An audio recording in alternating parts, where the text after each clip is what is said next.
Good evening. I figured I'd do something a little different because I went out and bought some new toys, and I'm going to start off doing this. If I ever find any other problems, this is going to be my pissed off nerd rant. We're going to cut and go to a picture of what I'm going to describe and go through a little description of past and present of the different product. This is going to be segment 1 of my pissed off nerd rant. It's dealing with the action figures for the Star Wars line, all from back in the 90s all the way up to current. We're going to go over a little features of the different figures and how it seems like it's been a back step since Disney started putting their name all over everything. The first example we're going to have is from 1997. I spent $3.99 on this action figure. It's a Darth Vader action figure. He has multiple points of articulation. He just has single point articulation for the legs to bend them up and back. His arms go up and down.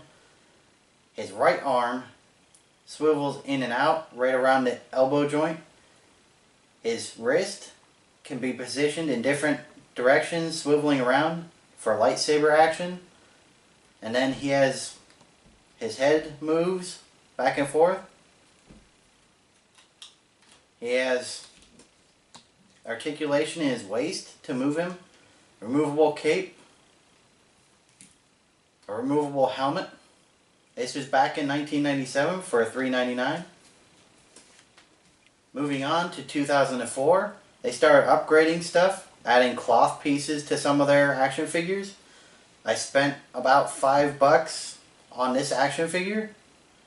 He has the same articulation for the legs, the waist, the head, the shoulder or the elbow area, the wrist swivel still, and he actually has ball pivot where you can position his arms in different positions, make it look like he's force choking somebody. Once again, cloth has more points of articulation just for the fact of the age of it. Then we get to today's action figure.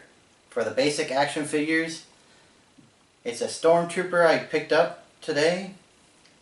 He goes back to before. He only has 1, 2, 3, 4, and 5 for the head articulation. Cannot move his body, cannot position his arms. And then his gun that he has, it goes into his hand and it doesn't even hold there. It easily jostles around. I got a 2-pack that came with him and Boba Fett. Paid $10 for it. In my opinion, I'm rather pissed off for $10, and they went all the way back to the articulation of action figures from back in the 80s. It's a real big problem for me. So I'm going to also review a vehicle from the new line, which once again I'm really pissed off about. This is going to be segment 2 of my pissed off nerd rant. It's going to be about the vehicles, the difference of vehicles even a couple of years ago to now. This is a TIE Fighter, the vintage style TIE Fighter that I spent about $30, maybe $40 on. A reasonable price range. You can see I have an action figure of Darth Vader that I used earlier.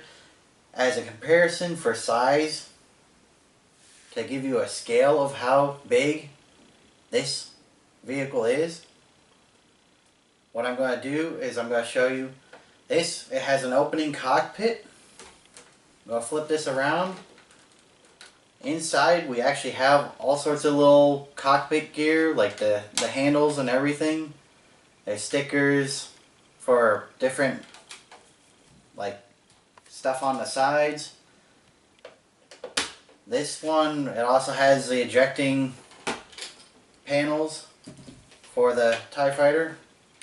Most of the TIE Fighters from that have come out have had this feature, but generally sized, the inside of the cockpit itself is plenty spacious enough, and it has a little clamp in here for you to be able to sit your figure in there and have them secured in there. And we're going to wind up comparing this to modern day Disney style vehicles. I was so thrilled to find myself a Slave 1 Boba Fett ship.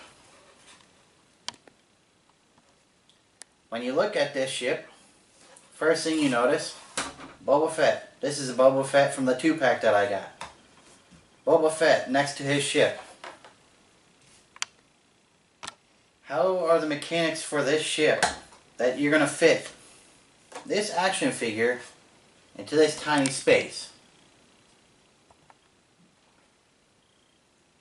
The figure has no articulation to be able to squish into there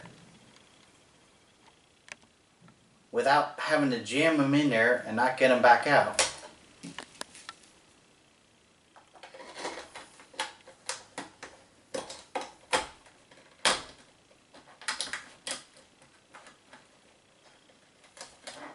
This is me trying to get him back out, which if I try hard enough, I'm probably going to wind up breaking him.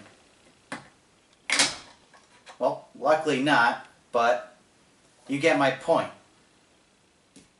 How did me spending like 25 bucks on this, for this being so small, compared to spending a little bit more for something very spacious and is actually accurate for size-wise to fit the character that it's supposed to fit and fit the scheme of everything? Are we scaling everything down just to make a profit? Just because it's got Disney's name on it, they're going to throw crap at everybody, little kids included, and collectors like me? The only thing that I enjoy is the black collection so far, which has a lot of the same articulation, if not more. But then you gotta spend $10 on an action figure. And who really wants to spend $10 on an action figure and then spend $25 or more on a vehicle that can barely fit your fucking action figure? This is the first of maybe many to come of my rants